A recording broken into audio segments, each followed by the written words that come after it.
खबरों के सिलसिले को आगे बढ़ाते हुए खबर दे रहे हैं आपको खानपुर से।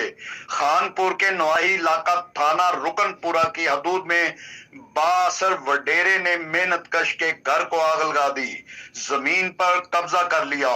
मजीद तफसील जानते हैं अपने रिपोर्टर सईद अहमद से। मौजूद हैं। जी सईद अहमद, क्या तफसीलात हैं? थाना रुकनपुर की हदूद है। यहाँ पर बाअसर कब्जा माफिया ने जो ना दिन दिहाड़े गरीब मेहनत कश का ज़मीन के ऊपर कब्जा किया है और घर को भी जलाया गया है। आपको ये भी बताता चलूँ कि यहाँ पर दो बंदों को शदीद जख्मी किया गया है, उनको पत्थरों से मारा गया है।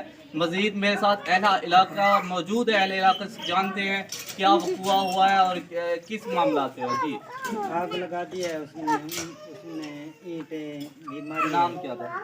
मोहम्मद अमीन सदर और तकरीबन 150 बंदा था। अच्छा, ये बताएं कि आपका घर का जो जलाव किया गया है इसका नुकसान कितना हुआ है? तकरीबन 10-12 लाख हुआ है। अच्छा, माल भी हमारा भाई मवेशी छोटा भी जलाया। जलाया है, उन्होंने रस्से भी काटे बहुत पर और बंदों को क्या मारा गया, क्या तशद्दुद किया ईंटों गया? से, ईंटों ईंटों से। अच्छा, आप फिर क्या मुतालबा करना चाहिए डीसी रहीम यार खान IG पंजाब से, वज़ीर आला से क्या मुतालबा करना चाहिए? जमीन काचते बिल्कुल बाजियाब चाहिए।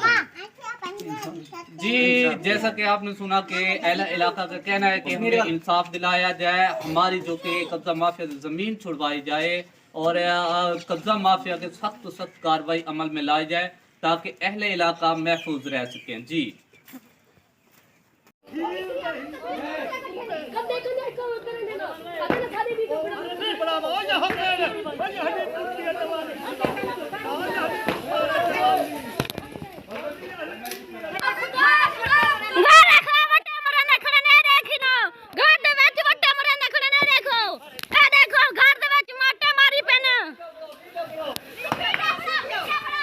मेरा